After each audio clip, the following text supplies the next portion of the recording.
नमस्कार प्यारे साथियों, मैं मोनू चौधरी और ज्योग्राफी की इस ऑनलाइन जर्नी में आपका हार्दिक स्वागत है। हम क्लास 12th की ज्योग्राफी को पढ़ते हुए आगे बढ़ रहे थे। क्लास 12वीं की जो भूगोल है उसमें दो चैप्टरों को हमने पूरी तरह पढ़ लिया, जिसके अंदर पहला चैप्टर हमारा जो था मानव भूगोल की प्रकृति और विशेष क्षेत्र की बात हम कर रहे थे।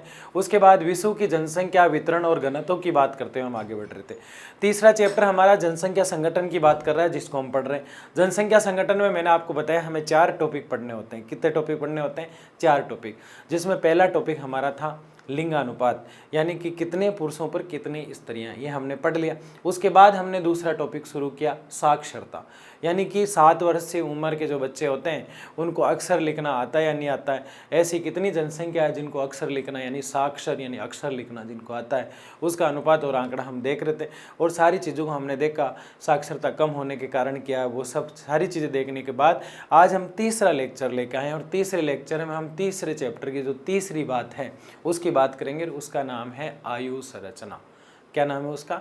आयु संरचना। अब आप कहेंगे सर ये कैसा टॉपिक आयु संरचना? बड़ा ही इंटरेस्टिंग है और बड़ा ही शानदार है, बड़ा मज़ा आने वाला है इसको पढ़ के, क्योंकि बहुत अच्छा टॉपिक है। तो सबसे पहले हम देखते हैं कि इसमें पढ़ना क्या है हमें। इसके अंदर हम आयु संरचना की बात करेंगे। आयु संरचना का मतलब होता है अलग अलग आयु, छोटे बच्चे कितने हैं, बूढ़े जो बुजुर्ग लोग हैं वो देश के अंदर कितने हैं, ऐसी बातें इसके अंदर करेंगे जो बड़ी ही इंटरेस्टिंग है। उसके बाद ग्रामीण नगरीय संगठन जनसंख्या को देखेंगे, यानी गांव और नगरों में जो जनसंख्या है वो किस प्रकार रहती है, क्या करती है और उसमें क्या अनुपात है, क्या रेशो उसके अंदर चलता है, इसकी बात हम करेंगे। तो चलिए शुरू करते हैं। आयु संरचना कितना प्यारा टॉपिक है, क्योंकि सारे ही टॉपिक मस्त वाले आ रहे हैं। इससे पहले हमने क्या पढ़ा? लिंगानुपात और साक्षरता। कितने मस्त टॉपिक थे। लिंगानुपात, कौन कुंवारा मरेगा और किसकी शादी होगी, लिंगानुपात है। आयु संरचना में क्या देखने वाले? बूढ़े लोग कितने हैं, छोटे बच्चे कितने हैं, युवा लोग कितने हैं। अलग अलग देशों के बारे में पढ़ेंगे, क्योंकि पूरे वर्ल्ड के बारे में पढ़ रहे हैं। किसके बारे में पढ़ रहे हैं? पूरे वर्ल्ड के बारे में। आपको पता होगा कि हम जो पढ़ रहे हैं वो विश्व पे ज़्यादा फोकस करती है। जो किताब हम पढ़ रहे हैं वो पूरे वर्ल्ड की जानकारी देती है, मानव भूगोल के मूल सिद्धांत जो है। लेकिन हमारी जो दूसरी पुस्तक है वो भारत पे ज़्यादा जोर देगी। लेकिन हम जैसे जैसे टॉपिक पढ़ते जा रहे हैं ना, साथ में भारत के आंकड़े भी लेके चल रहे हैं, ताकि वो वाली किताब तो आपकी कैसे हो जाएगी? चुटकियों में हो जाएगी, क्योंकि इसी पे सेम टॉपिक होंगे। उसमें कुछ 2-4 टॉपिक अलग है, बाकी सेम होंगे। यहाँ जनसंख्या पढ़ रहे हैं, वहाँ भी जनसंख्या परिभाषा सेम होगी। यहाँ लिंगानुपात पढ़ रहे हैं, उस किताब में भी लिंगानुपात पढ़ेंगे। यहाँ साक्षरता पढ़ रहे हैं, वहाँ भी साक्षरता पढ़ेंगे। तो फिर आप कहोगे डबल डबल पढ़ने का जरूरत क्या है? डबल डबल पढ़ने का इसलिए ज़रूरत है क्योंकि ये तो पूरे वर्ल्ड पे फोकस कर रही है। उसमें सिर्फ भारत पे डेडिकेशन किया गया, भारत पे फोकस किया गया है। उसमें इंडिया पे नज़र रखी गई है, हमारे आर्यव्रत पर नज़र रखी गई है। उसमें सारी चीज़ें भारत से रिलेटेड है। किससे रिलेटेड है? भारत से। इसलिए मैं आपको जैसे ये टॉपिक पढ़ा रहा हूँ, साथ साथ में किसका जिक्र करवा रहा हूँ? आपको इंडिया का भी जिक्र करवा रहा हूँ। मैं पढ़ा तो वर्ल्ड रहा हूँ, पढ़ा तो संसार रहा हूँ, लेकिन साथ में थोड़ा थोड़ा हम भारत का भी आंकड़ा देख रहे हैं, ताकि उस किताब का भी आपको सपोर्ट मिल जाए। यानी कि आप जब ये किताब पढ़ रहे हैं तो वो किताब आपकी 50% वैसे ही क्लियर हो जाएगी, लेकिन उसको हम पूरा पढ़ेंगे, कोई दिक्कत नहीं है इसमें। समझते हैं इसको, ठीक है। आयु संरचना विभिन्न आयु वर्ग में लोगों की संख्या को प्रदर्शित करती है। यानी आयु संरचना क्या करती है? विभिन्न आयु के लोगों की संख्या कितनी है। कैसे? मैं आपको मौखिक तरीके से बताऊं। जैसे किसी देश के अंदर, किसी भी देश का उदाहरण ले लो, 0 से लेके 14-15 साल तक के बच्चे कितने हैं, 14-15 साल से लेकर 59 साल तक के युवा लोग कितने हैं, और 59 से लेकर यानी 60 से ऊपर वाले बुजुर्ग लोग यानी बूढ़े लोग कितने हैं। 3 जो भाग है इसके कर दिए जाते हैं। यानी आयु संरचना को 3 रूपों में पढ़ा जाता है। एक तो बच्चों के रूप में, एक प्रौढ़ यानी युवा के रूप में, एक बुजुर्गों के रूप में। 15 से पहले बच्चे हैं, 15 के बाद 59 तक युवा है। अब वैसे तो 55 साल वाला कौन सा युवा है, लेकिन उसको रखा गया है कहाँ? 59 से पहले। और 59-60 के बाद बुजुर्ग माना जाता है। अब इसमें स्त्री और पुरुषों को भी देखा जाता है कि स्त्रियां ज़्यादा बूढ़ी हो रही है, ज़्यादा जी रही है, या पुरुष ज़्यादा लंबा जीवन जी रहे हैं। स्त्रियां ज़्यादा पैदा हो रही है, यानी कि लड़कियां ज़्यादा पैदा हो रही है, लड़के ज़्यादा पैदा हो रहे हैं। यानी लिंगानुपात को भी टच करेगा ये। फिर से मैंने कहा ना, सारी चीज़ें जुड़ी हुई है, इसलिए इसको जनसंख्या संगठन कहा जाता है। क्या कहा जाता है? यानी कि सारी चीज़ें इर्द गिर्द घूमती है। और एक लेक्चर हम बहुत जल्द ऐसा लेके आएंगे जिसके अंदर सारी चीज़ों को मैं मिक्स करके आपको पढ़ाऊंगा, क्योंकि जनसंख्या जो है उसके कारण भी सेम है, लिंगानुपात कम होने के कारण भी सेम है, जनसंख्या के ज़्यादा होने के कारण भी सेम है, साक्षरता घटने के कारण भी सेम है, और आयु संरचना में गड़बड़ियाँ जो दिख रही है उसके भी कारण है सेम है। इसके अलावा 4-5 टॉपिक और आएंगे, यानी 7-8 टॉपिक के जो कारण होंगे वो सेम बिल्कुल एक जैसे दिखाई देंगे। तो इसको पढ़ते हैं। आयु संरचना विभिन्न आयु वर्ग में लोगों की संख्या को दिखाती है, छोटे कितने, बड़े कितने, युवा कितने, बूढ़े कितने, बच्चे कितने, ये सब कुछ। जनसंख्या संगठन का ये एक महत्वपूर्ण सूचक है। मैंने आपको कल क्या बताया था? मैंने आपको कल बहुत बढ़िया चीज बताई थी। मैंने कहा था लिंगानुपात जो है, क्या कहा था मैंने? लिंगानुपात जो है वो एक महत्वपूर्ण सूचक है। मैंने कहा था जनसंख्या जो है महत्वपूर्ण सूचक है। मैंने ये कहा था कि साक्षरता जो है महत्वपूर्ण सूचक है। और अब मैं क्या कह रहा हूं कि आयु संरचना है वो भी किसी देश का महत्वपूर्ण सूचक है। देखो ये रहा महत्वपूर्ण सूचक। मैं बार बार इस लाइन को क्यों डाल रहा हूं? किसी देश की जनसंख्या बहुत ज़्यादा है, किसी देश की क्या है भाई? जनसंख्या बहुत ज़्यादा है, तो कोई भी देखते ही पता लगेगा यार जनसंख्या ज़्यादा है तो इसका मतलब देश पिछड़ा हुआ है। क्योंकि ज़्यादा जनसंख्या क्या है? अशिक्षा का आईना दिखाती है, कांच के अंदर दिखा देती है अशिक्षा को। सामाजिक और आर्थिक रूप से पिछड़े हुए देशों में जनसंख्या ज़्यादा होती है। तो कई देश ऐसे भी है, जैसे चाइना है, वो बहुत आगे जा रहा है, महाशक्ति बनने जा रहा है, लेकिन उसने अपनी जनसंख्या को कंट्रोल करने का फैसला कर लिया, कवर करने का फैसला कर लिया। तो जनसंख्या बहुत कुछ बता देती है। अब आप कहेंगे फिर साक्षरता को क्यों याद कर रहे हो? साक्षरता, अगर किसी देश के अंदर ज़्यादा पढ़े लिखे लोग होंगे तो साक्षरता क्या है? एक अच्छा सूचक है। लिंगानुपात का भी यही बन जाएगा। तो बिंदु पॉइंट टू पॉइंट सेम चलते हैं, टॉपिक चेंज हो रहे हैं, मुद्दे वो के वही है, बस मुद्दा जो है बिल्कुल वो का वही चल रहा है, लेकिन चेंज किसको किया जा रहा है? टॉपिक को किया जा रहा है। चाहे वो जनसंख्या चेंज कर दो। अब इतना आपको याद रखना है, जनसंख्या तो बढ़ रही है, कंट्रोल करना है। साक्षरता घट रही है, बढ़ाना है। समझ रहे हो मेरी बात को? लिंगानुपात घट रहा है, बढ़ाना है। साक्षरता को बढ़ाना है, लिंगानुपात को बढ़ाना है। समझ रहे हो? वो बचपन में खेला करते थे हम, चिड़िया उड़ी, कबूतर उड़ा, बाज उड़ा, अचानक से गाय उड़ा तो ऊपर कर दिया और एक चाटा पड़ा था। ऐसे याद है आपको कुछ? तो ऐसे ही होता है। आपको जनसंख्या क्या है वो तो घटाना है। लिंगानुपात, मैं बोलूँ लिंगानुपात बढ़ा, मैं बोलूँ साक्षरता बढ़ाना है, बढ़ाओ। लिंगानुपात बढ़ाओ, आयु संरचना युवा वाली बढ़ाओ। समझ रहे हो? तो जनसंख्या क्या है? घटाना है। 15 से 59 साल तक आयु वर्ग के बीच जनसंख्या का बड़ा आकार एक विशाल कार्यशील जनसंख्या को इंगित करता है। इंगित करता है मतलब क्या है? सूचना देता है, सिग्नल देता है। यानी कि 15 से, किसी देश के अंदर 15 साल से लेकर 59 साल के युवा लोग बहुत ज़्यादा है, इसका मतलब सक्षम है देश। इसका मतलब देश का जो भार है ये युवाओं के कंधे पे है। बूढ़े बुजुर्गों की लाठी पे नहीं, छोटे बच्चों की आइसक्रीम पे नहीं, युवाओं से देश चलता है। किससे चलता है? युवाओं से। अब कोई बुजुर्ग लाठी लेके चल रहा है, कोई आए तो मैं ये कर दूँ वो कर दूँ, उम्र गुजर गई दादाजी की।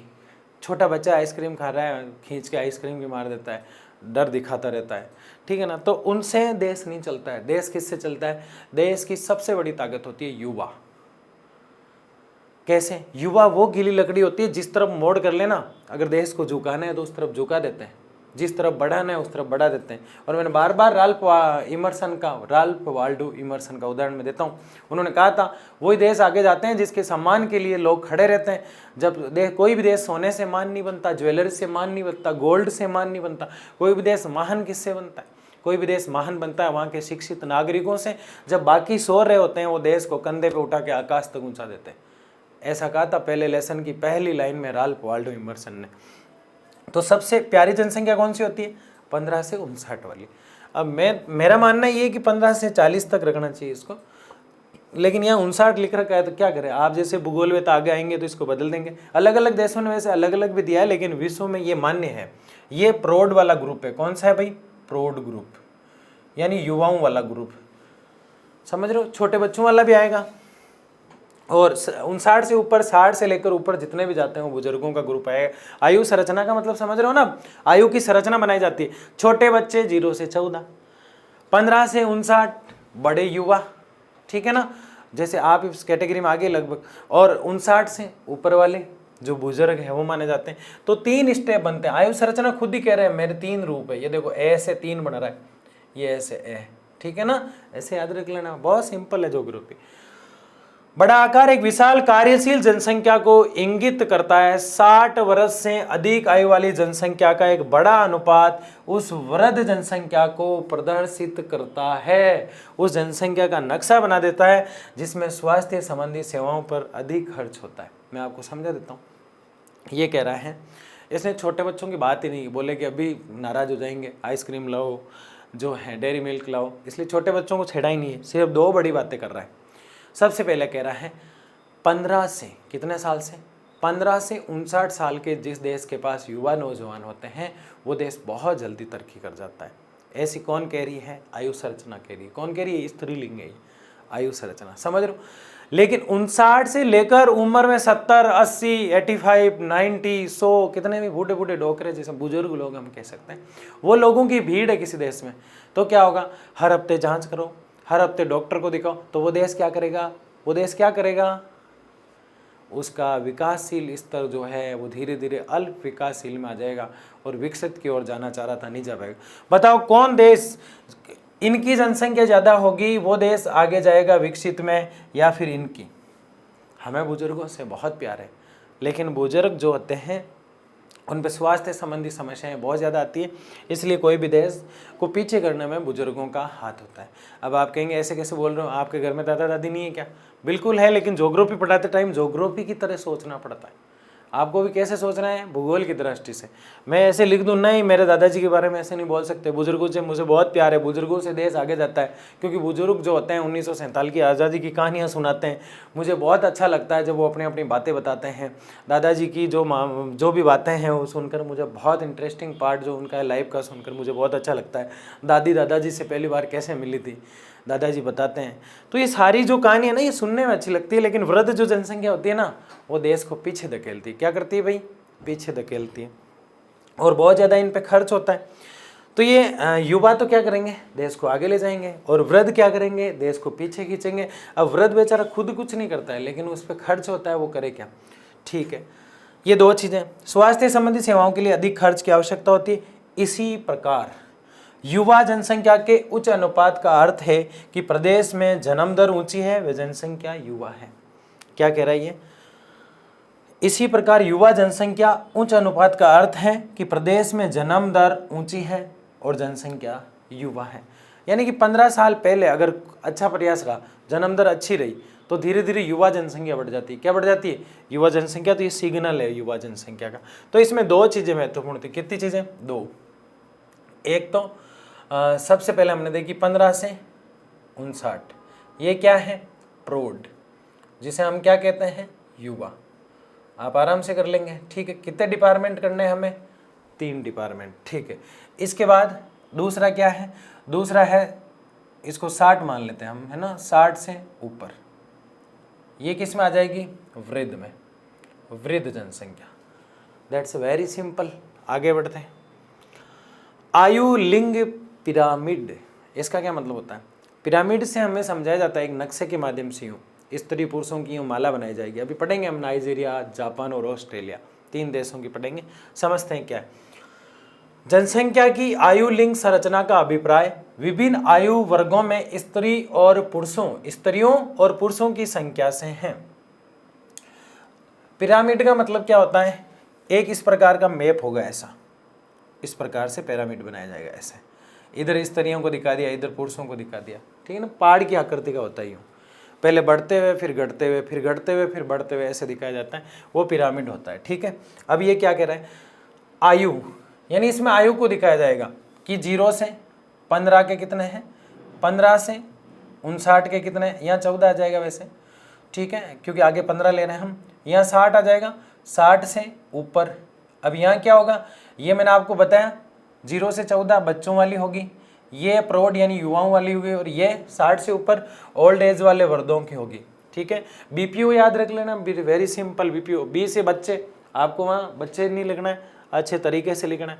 अब पी से प्रौढ़ लिख सकते हैं आप, ओ से ओल्ड एज वाले, इसको वृद्ध लिखना है हिंदी में, तो इसको बीपीओ ट्रिक रख लो इसकी आप, बी पी ओ, और एज आप आराम से लिख ही दोगे। पहले 0 से 14, फिर 15 से 59 और फिर 60 से ऊपर। कितना सिंपल है, आप बताओ मुझे।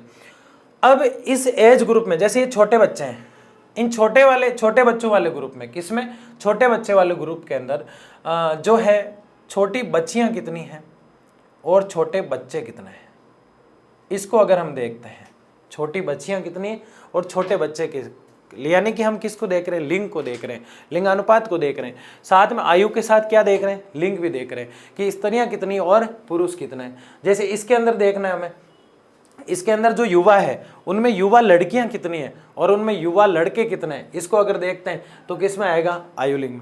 आप ये सोच रहे होंगे कि ये चीज़ तो हम पढ़ चुके हैं, फिर दोबारा क्यों बताया जा रहा है, क्योंकि 0 से 14 बच्चे, 15 से 59 प्रौढ़ और 60 से ऊपर वृद्ध, तो ये तो हम पढ़ चुके हैं, फिर ये चीज़ वापस लाने का क्या मतलब है। ये तो हमने जो पढ़ा वो तो सिर्फ आयु संरचना थी, इसमें देखो एक चीज़ दिख रही है हमें, लिंग, और ये लिंगानुपात का आंकड़ा है। बताओ लिंगानुपात में क्या देखते हैं हमने पिछले चैप्टर में, पिछले लेक्चर में देखा पूरी तरीके से। लिंगानुपात में हमने देखा प्रति 1000 पुरुषों पर स्त्रियों की संख्या, यानी कितने कुंवारे मरेंगे, ये हमने देखा। तो आयुलिंग पिरामिड में हम क्या देखने वाले, आयुलिंग पिरामिड जो है वो बिल्कुल लिंगानुपाती है, same to same cut copy है, लेकिन एक चीज बीच में घुसेड़ दी गई है, एक चीज बीच में डाल दी गई है, और वो क्या डाली है,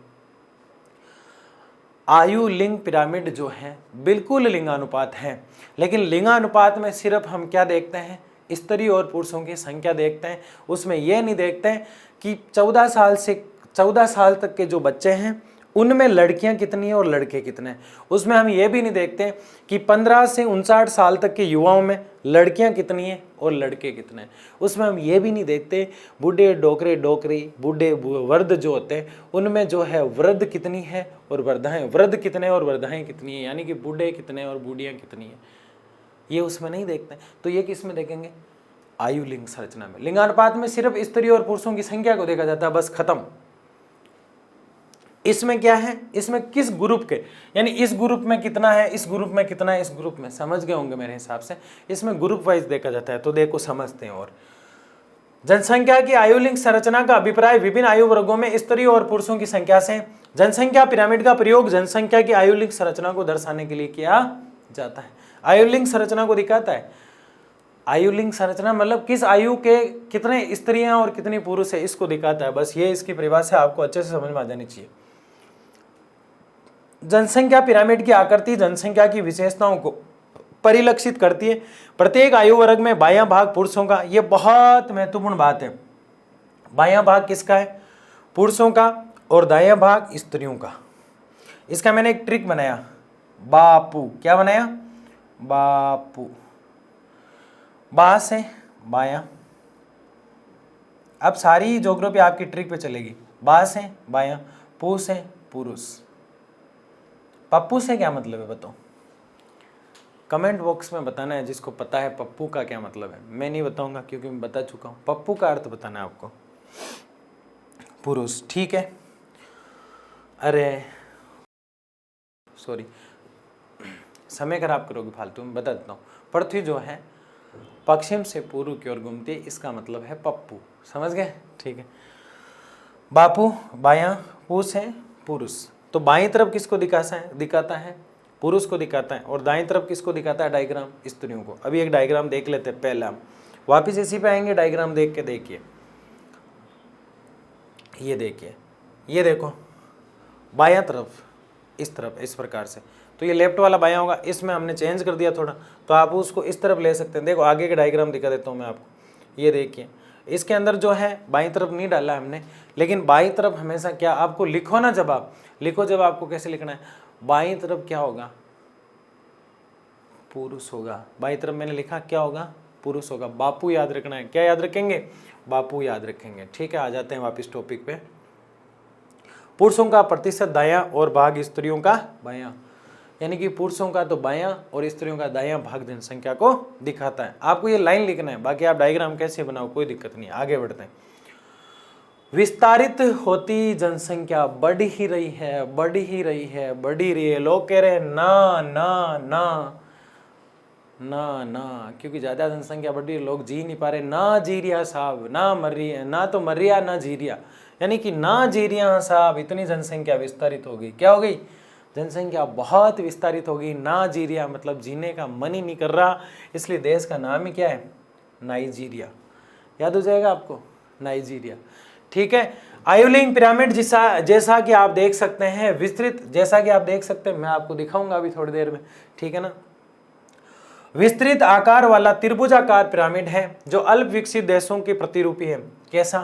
त्रिभुजाकार। पिरामिड का मतलब मैंने बताया, वैसे पिरामिड का सारे कैसे होते हैं?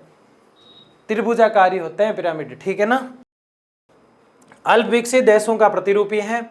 इस पिरामिड में उच्च जन्म दर के कारण निम्न आयु वर्ग में विशाल जनसंख्या पाई जाती है। जन्म ही जन्म हो रहे हैं, जन्म ही जन्म हो रहे हैं, जन्म ही जन्म।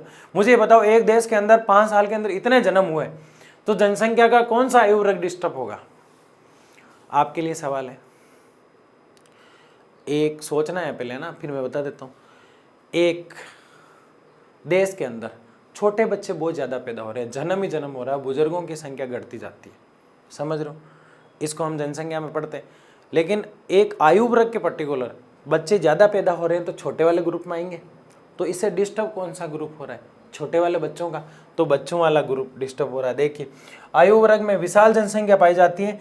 और यदि बांग्लादेश और मैक्सिको के लिए पिरामिड की रचना करें तो ये सभी ऐसे देश दिखाएंगे, बांग्लादेश और मैक्सिको।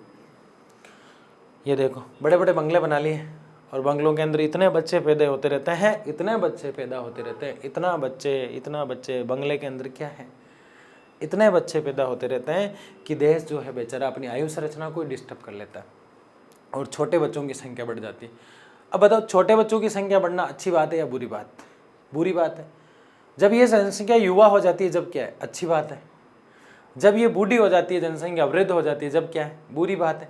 तो अच्छी बात कौन सी होती है? सिर्फ युवा। 15 से 59 ये पूछा जाता है कि युवा जनसंख्या कौन सी होती है? 15 से 59, प्रौढ़ भी कहा जाता है इसको। किसी भी देश के लिए सबसे अच्छी जनसंख्या का कौन सा ग्रुप लिंग संरचना का अच्छा होता है? बताओ, बीच वाला। कौन सा बुरा होता है? दोनों बाकी बुरे होते हैं, ठीक है। अब आप कहेंगे कि छोटे वाले बच्चे आएंगे ही नहीं तो युवा कहाँ से बनेंगे? जन्म दर अच्छी चीज़ है लेकिन दोनों बुरे हैं। कैसे? जन्म दर अच्छी चीज़ है, जन्म हो रहा है, बहुत अच्छी चीज़ है, लेकिन मृत्यु दर का घटना भी जरूरी है। कैसे? जन्म होते ही जा रहे हैं, मृत्यु हो ही नहीं रही है, घट ही नहीं रही है, तो देश में जनसंख्या का उफान आ जाएगा। तो मृत्यु दर जानी चाहिए नीचे, जन्म दर आनी चाहिए ऊपर, और युवा लोग ज़्यादा खड़ा होना चाहिए, तब देश का विकास हो सकता है। ऐसा कौन कह रहा है? लिंग संरचना। विस्तारित होती जनसंख्या में किसके नाम याद किए हमने? बांग्लादेश और मैक्सिको के लिए पिरामिड की रचना करें तो ये ऐसे ही दिखाई देंगे। आगे बढ़ते हैं। नाइजीरिया का नाम हमने लिया था, ना तो जीरिया ना मर्रिया। देखिए कैसे मर्रिया कैसे जीरिया। देखिए, हमारा वाला ग्रुप ढूंढते हैं, पहले आप वाला ढूंढते हैं। आप में से कई बच्चे छोटे हैं, ये रहा यहाँ पे, यहाँ बना देता हूँ मैं, ठीक है। ये कौन सा ग्रुप हुआ? 0 से 14, ठीक है। अब यहाँ से लेकर इस स्थान से लेकर, कलर चेंज कर देते हैं ताकि आपको अच्छे से समझ में आ जाए। यहाँ से लेकर इस स्थान से लेकर 15 से 19 से लेकर यहाँ से लेकर और यहाँ तक आप आते रहिए, 59 तक आ जाइए आप। ये समझ गए? ये कौन सा ग्रुप है? 15 से 59, कोई दिक्कत नहीं है, ठीक है। आगे देखिए, अब बहुत प्यारा कलर लेते हैं आपके लिए, ये वाला ले लेते हैं, ठीक है। अब ये कौन सा बचा? ये वृद्ध वाला आ गया, यहाँ से लेके और यहाँ तक जितना भी ऊपर तक जाता है। ये 0 से कितने साल वाले? 0 से नहीं कह सकते, इनको 60 से मानेंगे हम, 60 से ऊपर, 60 से ऊपर। बात आई कुछ समझ में? पहले कौन सा था? 0 से 14। इसको हम क्या कह रहे थे? बच्चों वाला ग्रुप, ठीक है। इसको हम क्या कह रहे थे? प्रौढ़ वाला ग्रुप। इसको हम क्या कह रहे थे? वृद्ध वाला ग्रुप। आ रहे तीनों ग्रुप दिख गए आपको समय के अकॉर्डिंग। ये तो क्या है? ये जो इधर मैं बना रहा हूं, ये तो सिर्फ आयु संरचना है। क्या है ये? आयु संरचना। ये सिर्फ आयु संरचना है, इसके अलावा कुछ भी नहीं है।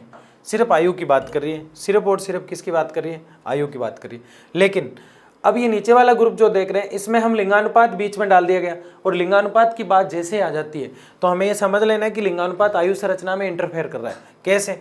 आयु संरचना में इंटरफेयर कैसे कर रहा है? ये तो पूरा है आयु संरचना, और बीच में आयु लिंग संरचना की बात आते ही लिंगानुपात को डाल देना है, और लिंगानुपात डालते ही स्त्री और पुरुष आ जाते हैं। लिंगानुपात की नाम आते ही कौन आ जाते हैं भाई? स्त्री और पुरुष आ जाते हैं। अब इसको कहाँ लिखे, यहाँ लिखते हैं। कौन आ जाते हैं, स्त्री और पुरुष। लिंगानुपात का नाम आती, यानी कि आयु संरचना तो सिर्फ यह है 0 से 14 कितने हैं, 15 से 59 कितने हैं, और 60 से ऊपर कितने हैं, मेरा मतलब बच्चे कितने हैं, युवा कितने हैं और वृद्ध कितने हैं, तब तो है आयु संरचना। और आयु लिंग संरचना का, यानी कि आयु संरचना के बीच में लिंग घुसते, आयु संरचना के बीच में क्या घुस गया, लिंग शब्द को जैसे ही हम इस्तेमाल कर देते हैं, लिंग शब्द जैसे ही हमें देखने को मिल जाता है, तुरंत पूरा अर्थ ही घूम जाता है, जज्बात बदल दिए, समय बदल दिया, सब कुछ बदल दिया। क्या डाल दिया, बीच में लिंग शब्द को डाल दिया, और लिंग शब्द को जैसे ही डाला सारी क्रांतिकारी चेंज आ गए, क्योंकि स्त्री पुरुष का नाम आ गया। लिंग जो संगठन है, लिंगानुपात जो उसमें किसको देखा जाता है, स्त्री और पुरुष का। स्त्री और पुरुष जैसे ही हमें दिखाई दिए तो स्त्री और पुरुष तो हम पढ़ चुके हैं लिंगानुपात में, फिर यहां डालने का क्या मतलब है, मतलब छोटे बच्चों में कितनी लड़कियां और कितने लड़के, लिंग संरचना है, आयु लिंग संरचना है। प्रौढ़ वाली जो एज है उसमें कितने लड़के और लड़कियां हैं, आयु लिंग संरचना है। वृद्ध जो है उनमें कितने वृद्ध है और कितनी वृद्धाएं हैं, आयु लिंग संरचना है। 0 से 14 साल की लड़के और लड़कियां दोनों का अनुपात देखा जाता है जब तो आयु लिंग संरचना है, और मिक्स में देखा जाता है जब आयु संरचना है। अब सारा निचोड़ आ गया आपके सामने। तो ये तो 3 एज ग्रुप हमने बना लिए। एक तो एज ग्रुप ये बनाया हमने इस प्रकार से, ये वाला, एक एज ग्रुप हमने ये बनाया, और एक एज ग्रुप हमने ये बनाया। यहां तक हमें समझ में आ गया। अब देखिए सॉरी, ये पुरुष है और ये स्त्री है, कितना प्रतिशत, यानी इस एज वाले कितना है, 10 से 12%। ये प्रतिशत की रूपरेखा दी गई है, यानी कि व्हाइट ज्यादा दिखे वो स्त्रियां हैं, और काले कलुटे सुगले गंदे दिखे वो पुरुष है। लेकिन पुरुष को हमेशा देखो, मैं ऐसे खड़ा हूं तो मेरे दाई तरफ दिखाई दे सकता है पुरुष, लेकिन आप तो किताब को घुमा सकते हो नहीं, बाईं तरफ आ जाएगा, कोई दिक्कत ही नहीं है, ठीक है ना। तो इस प्रकार से इसको बाईं तरफ से ही पढ़ा जाता है। बाईं तरफ कौन होते हैं, पुरुष होते हैं। आगे बढ़े, स्थिर जनसंख्या। स्थिर जनसंख्या यानी कि ऐसा डिसीजन ले लिया, क्या ले लिया, ऐसा डिसीजन ले लिया कि अब जनसंख्या को स्थिर रखना है। किसने ले लिया, ऑस्ट्रेलिया ने। किसने ले लिया, ऑस्ट्रेलिया ने। यानी ऑस्ट्रेलिया ने ऐसा डिसीजन ले लिया, ऑस्ट्रेलिया ने ऐसा डिसीजन ले लिया कि मेरी जनसंख्या को मैं स्थिर रखूंगा। कैसे रखूंगा, स्थिर, ना बढ़ने दूंगा ना घटने दूंगा, इक्वल। कितना प्यारा देश है। ऑस्ट्रेलिया का आयु लिंग संरचना, आयु लिंग पिरामिड घंटी के आकार का है। किस आकार का, घंटी मंदिर में टन वाली है ना। भगवान के पास जाने से पहले उसको सूचना दी जाती है, मैं आ गया हूँ भगवान, मेरी आज एग्जाम है, मुझे पास कर देना। भगवान भी उस दिन सोचता है, साला आज मुझे लगता है एग्जाम है, इतने लोग आ रहे हैं सुबह सुबह। आकार का है, जो शीर्ष की ओर सुंडाकार होता है, दर्शाता है कि जन्म दर और मृत्यु दर लगभग समान है, जिसके परिणाम स्वरूप जनसंख्या स्थिर हो जाती है। अब इस डायग्राम पे चलते हैं। ये देखिए ऑस्ट्रेलिया दिख गया आपको, पुरुष और स्त्री आपको दिख गए। क्या दिख गए, पुरुष और स्त्री। वो की वही कहानी सेम आएगी। देखिए कैसे, ये यहाँ पे, ये थोड़ा गलत हो गया है ना, अभी बदल देते हैं इसको, कोई चिंता वाली बात नहीं है, ठीक है। देखो 0 से कहाँ तक लेना है, 0 से 14 तक, 0 से 14 तक। फिर 15 से लेकर 59 तक, कहाँ तक ले रहे हैं, 15 से ये अपना 59 आ गया यहाँ तक। फिर 60 से ऊपर जितना भी जाता है, 3 ग्रुप बना दिए। फिर बार बार लिखने की जरूरत नहीं है, ये 14 तक है, ये 59 तक है, और ये 60 से ऊपर है, ठीक है ना। ये तो आयु संरचना है, और इसमें मेल और फीमेल को दिखेंगे तो आयु लिंग संरचना हो जाएगी। क्या हो जाएगी, आयु लिंग संरचना। तो बताओ डायग्राम किसका है, मेल और फीमेल लिखा है मैंने, आप सोच लो हमें क्या है पता नहीं। ये क्या है, स्त्री और पुरुष का देख रहे हैं। अगर मुझे ये बताओ, ये डायग्राम जो है ये आयु संरचना का है या आयु लिंग संरचना का है, आयु लिंग संरचना का है, क्योंकि स्त्री पुरुष को लिंग से डिफाइन किया जाता है। आयु लिंग संरचना है। यहां से स्त्री भी गायब कर दूं, यहां से पुरुष भी गायब कर दूं, और आंकड़ा मिक्स कर दूं ये वाला, तो क्या हो जाएगा, क्या हो जाएगा मुझे बताओ, देश का कल्याण हो जाएगा। ऐसा नहीं है, ये सिर्फ आयु संरचना बच जाएगा। क्या बच जाएगा, आयु संरचना। समझ गए आप, मुझे पूरा भरोसा है आप। तो ये मामला है, ये प्रतिशत दिए रहते हैं नीचे, ये एज दी रहती है, और ये कब बढ़ी कब घटी, ये घंटी की तरह दिखाई दे रहा है क्या आपको कुछ कुछ। अब कोई कुछ भी कह सकता है कि ये तरबूज है, बीच में से चेक करने के लिए काट लिया गया है। अपने हिसाब से भूगोलवेत्ता अपनी तारीफ और अपना नाम कराने के लिए परिभाषा देते। कोई घंटी के आकार का बताता है, कोई देखो इसको कैसे बना सकता है, ये एक सेम है जो थोड़ी टेढ़ी मेढ़ी है। अपने अपने हिसाब से इसको बता सकते हैं, ठीक है। ये मतलब इसको और भी कई नामों से अच्छे अच्छे नाम आप सजा सकते हैं, मुझे पता है, लेकिन लिखना क्या है, घंटी लिखना है अपन को। क्या लिखना है? घंटी। ये घंटी के आकार का है। कैसा भाई? घंटी के आकार। बताओ कौन से देश का लिंग पिरामिड, कौन से देश का लिंग पिरामिड घंटी की तरह दिखता है? कितनी अच्छी बात है। उसने डिसीजन लिया, मेरा जितना भी लिंग पिरामिड है, किसने लिया बता दूंगा मैं आपको।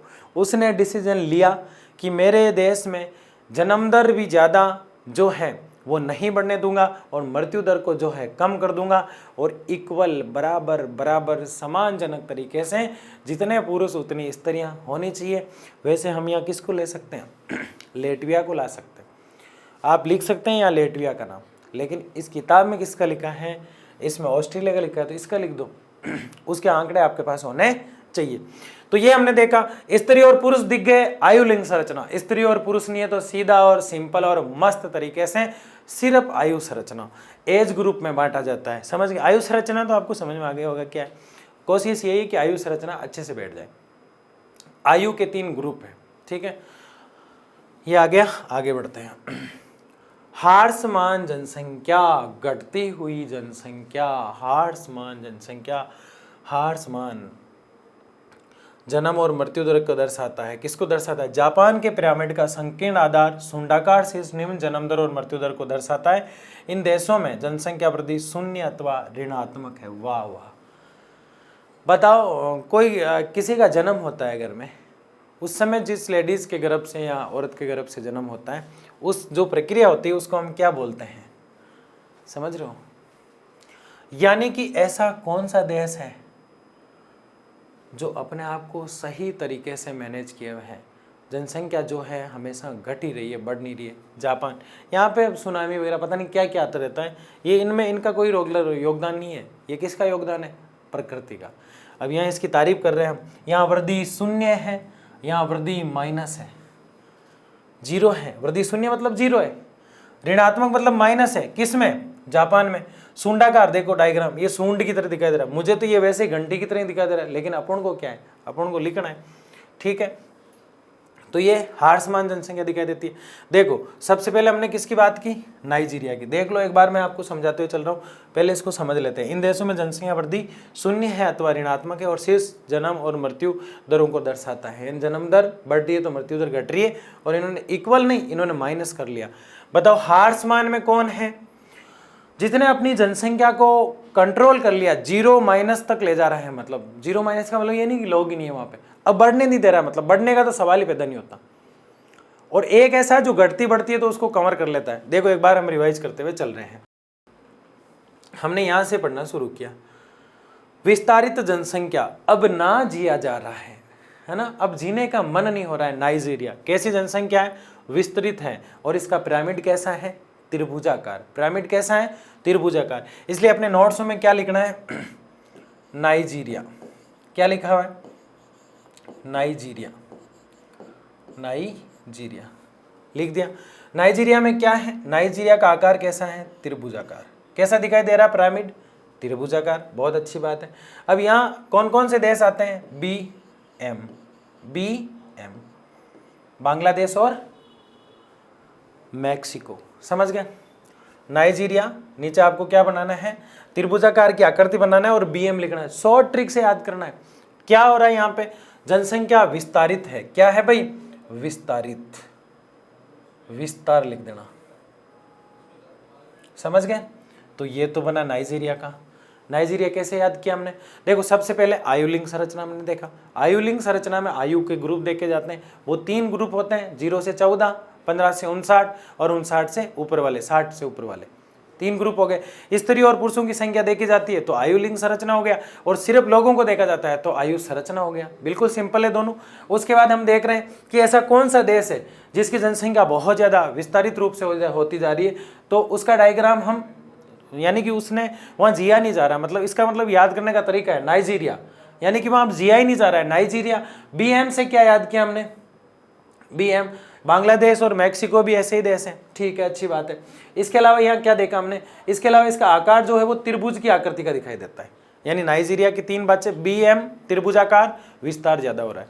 नाइजीरिया की 3 बातें, BM बांग्लादेश और मैक्सिको भी ऐसे दिखाई देते हैं, BM त्रिभुजाकार दिखाई देता है। उसके अलावा विस्तारित जनसंख्या हो रही है, देखो हेडिंग ये आगे देखिए, ये नाइजीरिया का डायग्राम। स्थिर जनसंख्या, उसने डिसीजन ले लिया, यानी ऑस्ट्रेलिया, स्थिर रखूंगा मेरी जनसंख्या को, ना बढ़ने दूंगा ना घटने दूंगा। लेकिन अगला क्या कहेगा, मैं तो माइनस ही रखूंगा, कम ही होना चाहिए, ज्यादा नहीं होना चाहिए, शून्य ही होना चाहिए, ज्यादा नहीं होना चाहिए, एक भी व्यक्ति बढ़ना नहीं चाहिए, जो घटे हैं उतनी भरपाई करूंगा। ऐसा मतलब ही, इसका मतलब ये नहीं है कि जापान के अंदर अब जन्म नहीं होते, जापान के अंदर जन्म तो होते हैं, लेकिन ऐसी ऐसी प्राकृतिक आपदाएं वहां आती है, प्रकृति का योगदान है, उनका कुछ भी योगदान नहीं है वहां पे, ठीक है। ऑस्ट्रेलिया, स्थिर जनसंख्या, ऑस्ट्रेलिया की बात करते हैं, इसका देखो स्थिर जनसंख्या की बात, ये मैंने लिख दिया स्थिर जनसंख्या। स्थिर जनसंख्या किसकी है भाई, ऑस्ट्रेलिया की, ठीक है, उसने डिसीजन ले लिया। अब इसका पिरामिड कैसा दिखाई देता है, सूंडाकार, कैसे दिखाई देता है, तो यहाँ हाथी की सूंड बना दो इस प्रकार से, ये हाथी की सूंड बना दी, मेरे से ढंग से बनी नहीं तो आप बना लेना, ये इस प्रकार यूँ सूंड, हाथी के दांत वांत, ये हाथी पूरा ही बना दो यहाँ पे, अच्छा लगे आपको, है ना, तो सूंड बना दो। नाइजीरिया, BM, नाइजीरिया की जो जनसंख्या है विस्तारित है, BM से बांग्लादेश और मैक्सिको भी ऐसे दिखाई देते हैं, और इसका आकार कैसा है, त्रिभुजाकार पिरामिड, वेरी सिंपल। अब पिरामिड याद नहीं हो तो कोई दिक्कत नहीं है, सीधा त्रिभुज बनाना, किसका हो जाएगा, नाइजीरिया का। सूंड बना दिया, हाथी की सूंड की तरह बना दिया यूं टेढ़ा मेढ़ा, तो जनसंख्या जो है इक्वल रहेगी ना, मतलब जो है बढ़ेगी ना घटेगी। लेकिन ये तो ऑस्ट्रेलिया, लेकिन जापान क्या कहेगा, जापान कहेगा हार्समान, घटती जाएगी, बढ़ने नहीं दूंगा। तो आप कहेंगे क्या जन्म ही नहीं होते, जन्म होते हैं, लेकिन कुछ घटते भी तो हैं, वो बढ़ने नहीं देता। और उसका आकार, जापान की बात कर रहे हैं, किसकी बात कर रहे हैं, जापान। यहाँ क्या हो रहा है, पिरामिड कैसा है, सूंडाकार, शीर्ष के निम्न जन्म से दर्शाता है, ये भी सूंड की आकृति का दिखाया गया यहाँ पे, ठीक है। स्थिर जनसंख्या में सूंडाकार और इसी में भी सूंडाकार, कुछ कुछ दोनों ही सूंड की तरह दिखा है, तो आपको कंफ्यूज नहीं होगा सूंडाकार में, ठीक है, दोनों की सूंडाकार है, बहुत अच्छी बात है। लेकिन दोनों की सूंडाकार तो है, लेकिन ये 0 पर महत्व देता है, ये माइनस पर महत्व देता है। अब तीनों चीजें मैं आपको समझा रहा हूं। पहले क्या देखा हमने, जीरिया, उसके बाद ऑस्ट्रेलिया,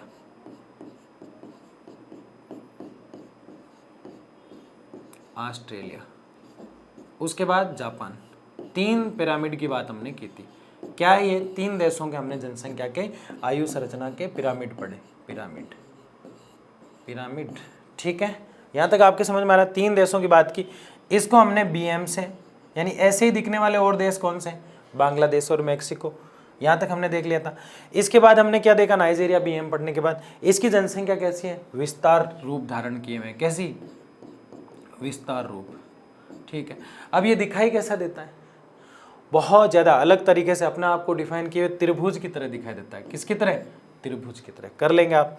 उसके बाद ऑस्ट्रेलिया, इसने डिसीजन लिया जनसंख्या जो है बराबर रखूंगा, कैसे रखूंगा, बराबर, ना घटने दूंगा ना बढ़ने दूंगा। लेकिन जापान क्या कह रहा है, या तो शून्य रखूंगा या माइनस रखूंगा, ठीक है। इसकी आकृति कैसी, सूंडाकार, इसकी भी कैसी, सूंडाकार, कितना सिंपल है। आयु संरचना क्या है, आयु के ग्रुप को देखा जाता है। आयु लिंग संरचना क्या है, आयु में स्त्री और पुरुष को देखा जाता है। उसके बाद 3 बातें, अब तक पूरा निचोड़ के रख दिया हमने, अच्छे से समझना है आपको, ठीक है। आगे बढ़ते हैं। वृद्ध होती जनसंख्या, जनसंख्या का वृद्ध होना एक ऐसी प्रक्रिया है जिसमें बुजुर्ग जनसंख्या का हिस्सा अनुपात की दृष्टि से बड़ा हो जाता है, और ये 20वीं शताब्दी की नई परिघटना है। विश्व के अधिकांश विकसित देशों में उच्च आयु वर्ग में बढ़ी हुई जनसंख्या, जीवन प्रत्याशा के कारण जनसंख्या बढ़ गई। जन्म दरों में हार्स के साथ जनसंख्या में बच्चों का अनुपात घट गया है। जन्म दरों में हार्स के साथ, ये क्या कह रहा है, वृद्ध, ये वृद्धि नहीं है भाई, वृद्ध है सबसे पहले था ना, वृद्ध यानी बूढ़े, वृद्ध होती जनसंख्या। अब वृद्ध होती जनसंख्या का मतलब क्या है, किसी देश में बुजुर्गों की संख्या बढ़ती जा रही है, क्यों, क्योंकि जीवन प्रत्याशा बढ़ गई। क्या बढ़ गई, जीवन प्रत्याशा क्या होती है, जीवन जीने की आशा, वो कैसे बढ़ जाती है, डॉक्टर ट्रीटमेंट कर देता है, मरता ही नहीं कोई, थोड़ा सा बुखार आती है डॉक्टर के पास, देखो आप कितनी भीड़ लगी रहती है, 2-2 दिन बाद तो नंबर आता है डॉक्टरों के पास, क्यों? क्योंकि भीड़ रहती है। डॉक्टर, ऐसा लोगों का मानना है कि डॉक्टर जिया देता है, किसी को भी जीना हो तो डॉक्टर बचा लेता है, और बचाता भी है कई रेयर केस में तो। लेकिन जिस दिन जाना है उस दिन क्या है, उस दिन जाना है। हम तो डूबे जो डूबे सनम, तुम्हें मिले डूबे, उसको भी साथ लेके जाना है। कैसे? जनसंख्या का वृद्धि एक ऐसी प्रक्रिया है जिसमें बुजुर्ग जनसंख्या का हिस्सा अनुपात जो है बढ़ता जाता है, और इसके बुजुर्गों की तो बढ़ती है, इसके अलावा जन्म दरों में ह्रास के साथ जनसंख्या में बच्चों का अनुपात भी घट जाता है। जनसंख्या में ह्रास होते ही कई जगह जन्म भी नहीं होते, किसी कारणवश चिकित्सा की कमी होती है तो बच्चे पैदा नहीं होते, डिलीवरी में माताओं की मौत हो जाती है, और अगर चिकित्सा सुविधाएं अच्छी हैं तो बुजुर्गों की जनसंख्या बढ़ जाती है। ये क्या कहना चाहता है? वृद्धि होती है जनसंख्या। ये कहना चाह रहा है ज़्यादा अच्छे डॉक्टर है, ज़्यादा अच्छे हॉस्पिटल है, ज़्यादा सुख सुविधाएं दोगे तो बुजुर्ग आदमी मरेगा ही नहीं, जिएगा ही जिएगा, तो जनसंख्या बढ़ जाएगी। ठीक है, अगर बिल्कुल सुविधा नहीं दोगे तो बुजुर्ग खत्म होंगे जो होंगे तो, लेकिन डिलीवरी के दौरान कहीं महिलाओं की भी क्या हो जाएगी, डेथ हो जाएगी, तो देश के लिए नुकसानदायक स्थितियां बन जाएगी। ज्योग्राफी दोनों पहलुओं को देखती है। किसको देखती है? दोनों पहलू। आगे बढ़ते, जनसंख्या का ग्रामीण और नगरीय में विभाजन निवास के आधार पर होता है। गांव की कितनी जनसंख्या और शहर की कितनी है, इसका विभाजन गांव और नगर के आधार पर होता है। ये विभाजन आवश्यक है क्योंकि ग्रामीण और नगरीय जीवन आजीविका और सामाजिक दशाओं में एक दूसरे से भिन्न है। ग्रामीण और नगरीय क्षेत्रों में आयु लिंग संगठन, व्यावसायिक संरचना, जनसंख्या घनत्व, विकास के स्तर अलग अलग होते हैं। बहुत इंपॉर्टेंट चीज है यहाँ से, कहीं कहीं मैं फास्ट चल जाता हूँ, इसका मतलब आप समझ आना चाहिए कि ये थोड़ा इंपॉर्टेंट पार्ट नहीं है और सिंपल है, अगली बार आ जाएगा। देखिए कैसे, ग्रामीण और नगरीय क्षेत्रों में आयु लिंग संगठन, व्यवसायिक संरचना, जनसंख्या का घनत्व। गांवों में जनसंख्या का व्यवसाय अलग होता है, संरचना अलग होती है। शहर में तो कैसे रहेंगे, बड़े बड़े जो मकान होते हैं, बड़ी बड़ी बिल्डिंगें होती है, बिल्डिंग के ऊपर स्विमिंग पूल होता है, ढेर सारी जो सुविधाएं होती है वो देखने को मिल जाती है। गांव में खेत के बीचों बीच खाट जो है लगा के पैर के ऊपर टांग रख के सोया जाता है। हम देखते हैं, गाँव का मजा ही लगे ना। जो गाँव के हैं वो बताना गाँव के कौन है। तो इस प्रकार से जो है आई रियली लव यू, किससे? विलेजर से, क्योंकि गांव का जो माहौल है ना बड़ा शानदार होता है।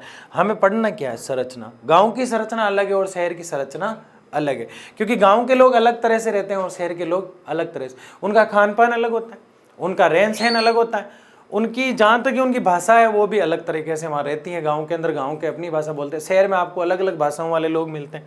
तो ये संरचना होती है। व्यावसायिक संरचना, अब गांव में जो होगा सीधा सिंपल खेती करेगा और शहर में जो होगा औद्योगिक कार्य या फिर शहर के टेक्नोलॉजी के काम करेगा। ऐसे तो है नहीं कि गांव में जो है बर्गर पिज्जा की शॉप खोल के 4-5 घर है वहाँ बर्गर पिज्जा बेचेगा और जो वहाँ खेती कर रहा है वो शहर के बीचों बीच आके खेती करेगा। तो व्यावसायिक संरचना, व्यवसाय अलग हुआ कि नहीं हुआ? व्यवसाय भी अलग हुआ और संरचना भी अलग हुई। आगे देखिए, जनसंख्या का घनत्व भी, जनसंख्या घनत्व गांव में तो बिल्कुल खुले खुले लोग रहते हैं। 20-30 किलोमीटर के एरिया में जो है कई गांव में तो जैसलमेर जो राजस्थान का है वहाँ सम क्षेत्र एक ऐसा क्षेत्र है जहाँ लगभग 150-200 किलोमीटर तो कोई घर ही देखने को नहीं मिलता। वहाँ पे आसपास में कुछ भी नहीं है, यानी कि एक वनस्पति का आपको कांटा भी नहीं मिल सकता। एक गाना आता है लावण के लागिया भरबूटिया, वो भी नहीं मिल सकता वहाँ पे। मतलब सम क्षेत्र जो है बिल्कुल वनस्पति रहित, मतलब वनस्पति है ही नहीं जैसलमेर का। और फिर सम क्षेत्र खत्म होता है तब एक 22 किलोमीटर की एक लंबी पट्टी टाइप आती है और वहाँ एक सेवन घास होती है जिससे आपका फोग, परफ्यूम वगैरह ये सब बना करते हैं। तो प्रकृति ने हमें बहुत कुछ दिया है। क्या ये चीज़ें शहर में हो सकती है कि 15-20 किलोमीटर तक जो है कुछ भी ना कोई रह रहा है ना कुछ और है, तो फिर वो शहर ही नहीं है, वो तो गाँव हो गया। तो बताओ किसकी बात है? घनत्व की। घनत्व का मतलब क्या होता है? प्रति वर्ग किलोमीटर में रहने वाले लोगों की संख्या। तो कहाँ संख्या कम होगी? गाँव में। कहाँ संख्या ज़्यादा होगी? शहरों में। विकास के स्तर अलग अलग होते हैं। विकास भी कैसा होता है? अलग अलग होता है। विकास का स्तर भी कैसा होता है? अलग अलग होता है। आगे बढ़ते हैं। यद्यपि ग्रामीण और नगरीय जनसंख्या में अंतर करने के मापदंड एक देश से दूसरे देश में भिन्न होते हैं। सामान्य रूप से ग्रामीण क्षेत्र वे होते हैं जिनमें लोग प्राथमिक क्रियाएं, बहुत इंपॉर्टेंट चीज है, कौन सी? प्राथमिक क्रियाएं। नगरीय क्षेत्र वो होते हैं जहां अधिकांश जनसंख्या गैर प्राथमिक, इसको कहते हैं द्वितीयक व्यवसाय। द्वितीयक व्यवसाय। गांव और शहरों में ये फर्क होता है। देखो हम यहां समझते हैं, ये तो एक गांव है और ये एक शहर है।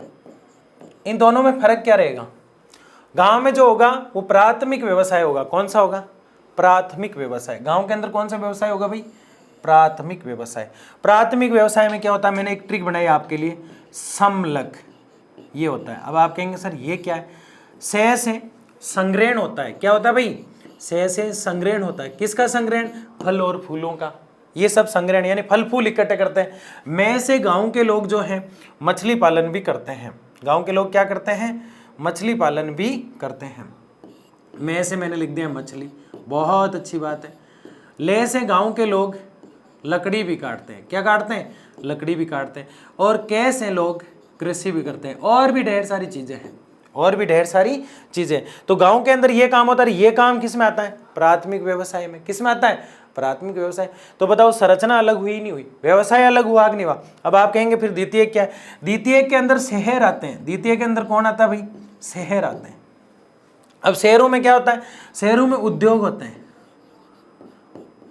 किसी भी चीज का विनिर्माण किया जाता है। विनिर्माण, विनिर्माण क्या है? विनिर्माण, विनिर्माण में क्या होता है कि जैसे यहाँ गेहूं है, किस में आता है? कृषि में। और कृषि किस में आती है? प्राथमिक व्यवसाय में। गांव के अंदर होती है कृषि, प्राथमिक व्यवसाय यानी पहला व्यवसाय। अब गेहूं जो है यहां से आकर इस स्थान पर गेहूं से बिस्किट बनाया जा रहा है। क्या बनाया जा रहा है भाई? बिस्किट। अब गेहूं से जैसे ही बिस्किट बनाया जाता है तो उद्योग हुआ, उसका गेहूं का जो है पुनः निर्माण हुआ, तो विनिर्माण हुआ। क्या हुआ भाई? विनिर्माण। यानी किसी चीज के रूप को बदला गया, रूपांतरित किया गया, उसे क्या कहते हैं? विनिर्माण कहते हैं। तो ये क्या कहलाता है? गैर प्राथमिक जो प्राथमिक नहीं है मतलब द्वितीयक व्यवसाय। तो ये आप समझे गांव की संरचना और शहरों की संरचना। आगे बढ़ते हैं, देख लो इस ट्रिक को अच्छे से, और अच्छे से इसको याद करना है। समलक आपको याद होना चाहिए। सह से क्या था? संग्रहण। में से मछली, लह से लकड़ी, और कै से कृषि। किस में आते हैं? प्राथमिक व्यवसाय में। क्योंकि एक चैप्टर ही क्या है हमारा? प्राथमिक व्यवसाय। अगला चैप्टर इसके बाद मानव विकास के बाद क्या आएगा?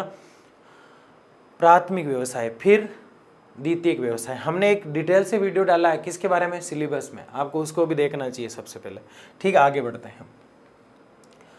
चित्र 3.4 इसको मान लो। कुछ चुने हुए देशों की ग्रामीण नगरीय लिंग संगठन को दर्शाता है। कनाडा और फिनलैंड जैसे पश्चिम यूरोपीय देशों में ग्रामीण और नगरीय लिंग अनुपात में अंतर है। अफ्रीका और एशियाई देशों में क्रम से जिम्बाब्वे और नेपाल की ग्रामीण और नगरीय लिंग अनुपात के विपरीत पश्चिम देशों में ग्रामीण क्षेत्रों में स्त्रियों की अपेक्षा स्त्रियों की संख्या पुरुषों की संख्या अधिक है, जबकि नगरीय क्षेत्रों में स्त्रियों की संख्या पुरुषों की अपेक्षा अधिक है। नेपाल और पाकिस्तान और भारत जैसे देशों में स्थिति इसके विपरीत है।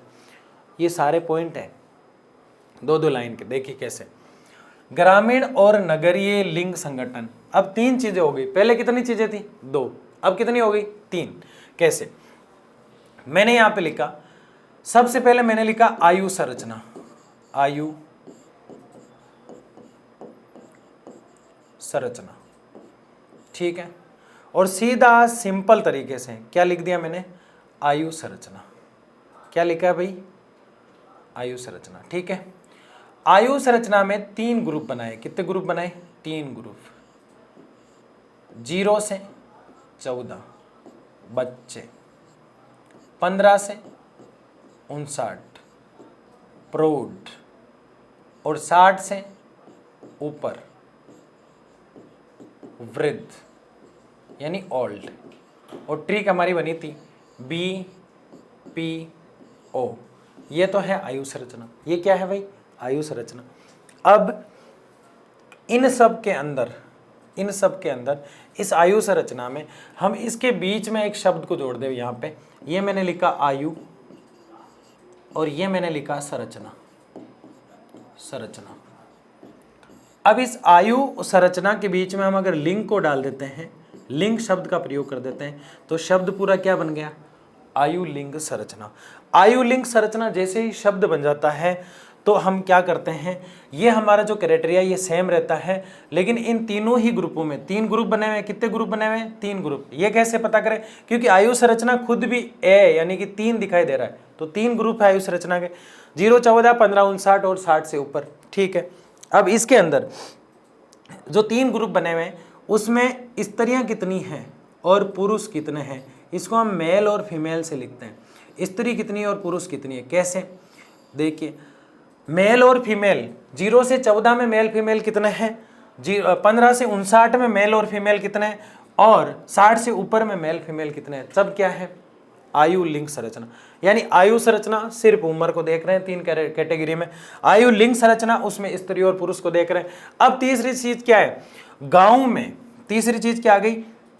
ये गांव है और इस गांव के अंदर, ये तो शहर है लेकिन बिल्डिंग हटा दो थोड़ी देर के लिए आज, माना कि ये गांव है, माना कि ये पाई आ रहे हैं, माना कि ये बटे में 2 है, गणित वाले मैथमेटिक्स वाले, तो माना कि ये गांव है और इस गांव के अंदर शहर मान लो, ग्रामीण और नगरीय लिंग संगठन पढ़ रहे हैं तो दोनों है उसमें, माना कि एक शहर है तो यहाँ छोटे बच्चे ज़्यादा हैं या फिर बड़े बच्चे ज़्यादा हैं या फिर बुजुर्ग ज़्यादा हैं, या फिर गांव का देख रहे हैं तो गांव में बड़े बच्चे 0 से 14 वाले छोटे बच्चे ज़्यादा हैं, या फिर 15 से 59 वाले युवा ज़्यादा हैं, या फिर गांव में बुजुर्ग ज़्यादा है, जब उसको कहते हैं आयु संरचना।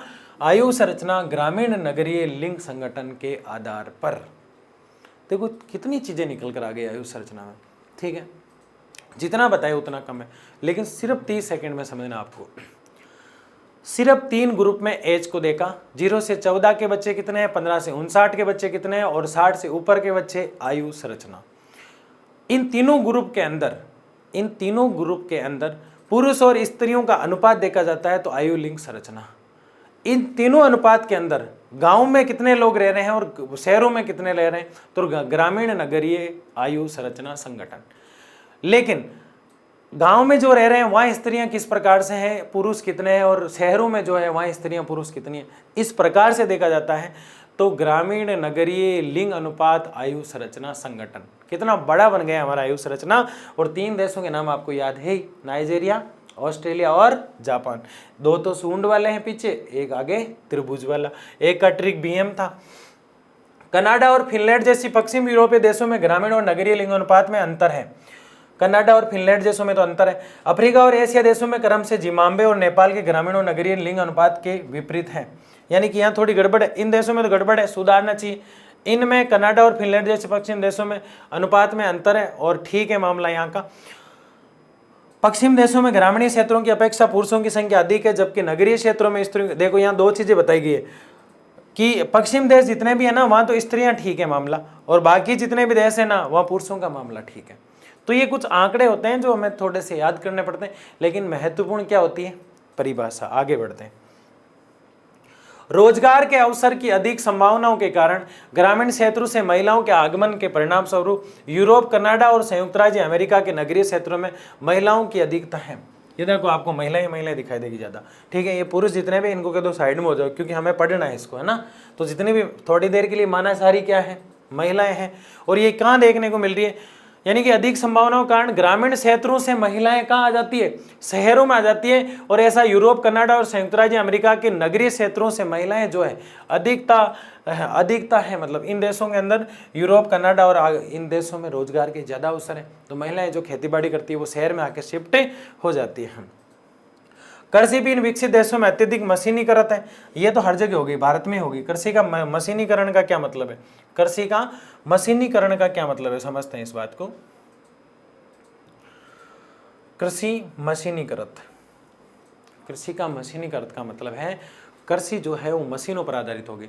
अब पहले क्या होता था, नरेगा में काम होता था, मैं छोटा था जब मैं देखता था, वहाँ जब लोग जो अपना कुदाली होता है, अपना पहाड़ा जो होता है उसको खोदा करते थे, फिर तगारी लेके फिर जो है मेड बनाया करते थे चारों तरफ तालाब के, इस प्रकार से काम होता था। लेकिन अब सारे नरेगा के जो मजदूर होते हैं, मनरेगा जिसे हम कहते हैं 100 दिन की गारंटी योजना में, उसमें जाते हैं, फिर सारा जो वहाँ का मेन होता है उसको आधे पैसे उसको दे देते हैं, वो उससे जेसीबी बुलाता है, जेसीबी से मिट्टी खोदी जाती है और फिर उससे मेड बना दी जाती है। इससे आप क्या समझे, इस उदाहरण का यहाँ क्या मतलब है, इसका मतलब यहाँ यह है कि कृषि जितनी भी होती है उसमें मशीनीकरण हो गया। पहले जो फसल काटी जाती थी वो जेसीबी क्या है, मशीन है। पहले व्यक्ति तगारी से ले जाया करता था, अपने हाथों से उठा के ले जाया करता था, अब उस जेसीबी से काम हो जाता है। अब फसल जब काटी जाती है तो मशीनें निकाल देती हैं। आप जानते हैं एक थ्रेसर नाम होता है, थ्रेसर से किसी भी फसल को निकाला जाता है, उसके अंदर घास फूसा जितना भी होता है वो सब डाला जाता है और जितने ही फसल के दाने होते हैं वो साइड में निकल कर बाहर आ जाते हैं। तो कृषि में मशीन आई कि नहीं आई, तो मशीनीकरण हो गए और ये लगभग पुरुष प्रधान व्यवसाय हैं। इसके विपरीत एशिया के नगरीय क्षेत्रों में पुरुष प्रधान प्रवास के कारण लिंगानुपात में पुरुषों के अनुकूल है, यानी कि लिंगानुपात ठीक हो जाता है इससे, अगर महिलाएं सजग हो जाती है, बाहर शहरों में आकर रहने लग जाती है। आपको याद क्या रखना है, मैंने बताया आपको पहले, आपको झमेले में कहीं नहीं उलझना है, आपको सिर्फ इतना याद रखना है आयु संरचना क्या है, आयु लिंग संरचना क्या है, ग्रामीण और नगरीय लिंग संरचना क्या है, ग्रामीण और नगरीय सिर्फ संरचना क्या है। 4 चीजें। नाइजीरिया का उदाहरण आपको याद रखना है, ऑस्ट्रेलिया का उदाहरण आपको याद रखना है और जापान का उदाहरण आपको याद रखना है। आगे बढ़ते हैं। उल्लेखनीय है कि, शोभा करने योग्य है कि, सुनाने योग्य है कि भारत जैसे देशों में ग्रामीण क्षेत्रों की कृषि का कार्य महिलाओं की सहभागिता काफ़ी ऊंची है।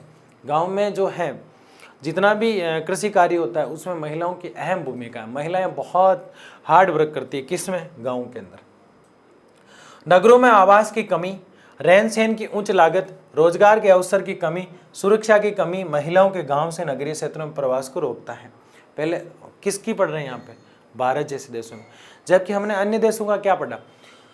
अन्य जितने भी अधिकतर देश है ना, जहां हमने लिंगानुपात अच्छा पढ़ा 172, पिछले लेक्चर में बात की थी हमने, यानी 172 देश ऐसे हैं जहाँ का लिंगानुपात ठीक है। इसका मतलब महिलाओं को सम्मान दिया गया, और जहाँ महिलाओं को सम्मान दिया जाएगा वो देश तरक्की करेगा तो वहाँ की महिलाएं भी जो है किसी ना किसी रूप में पुरुषों का सहयोग करेगी, शहर में आके कार्य करेगी।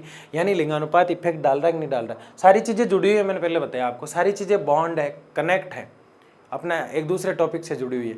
इस प्रकार से हम किसको देखते हैं? जनसंख्या के लिंगानुपात को देखकर हम आयु संरचना को पढ़ते हैं।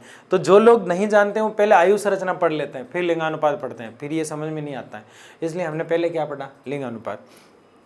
तो जिन देशों में महिलाएं अच्छी है, मेरा मतलब शिक्षित है और वो रोजगार की ओर अग्रसर हो जाती है, वो देश अच्छे बन गए। लेकिन भारत ऐसा नहीं कर पाया, तो महिलाएं सिर्फ कृषि तक ही सीमित रह गई। आप क्या ही बात समझ में? यहाँ तक नगरीय क्षेत्रों में प्रवास को रोकते हैं, महिलाएं नगर में नहीं जा पा रही है। हमने इस चीज़ को देखा।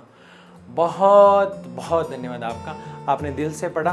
बने रहिए इस तरीके से, वीडियो को लाइक शेयर और सब्सक्राइब करते रहिए, अपने सारे दोस्तों को जोड़िए। आपको जो कोई भी डाउट हो कमेंट बॉक्स में लिखना है, अच्छे से पढ़ना है। एग्ज़ाम बिल्कुल पास में है, मैं आपके साथ हूँ, बिल्कुल नहीं घबराना है। बहुत बहुत धन्यवाद।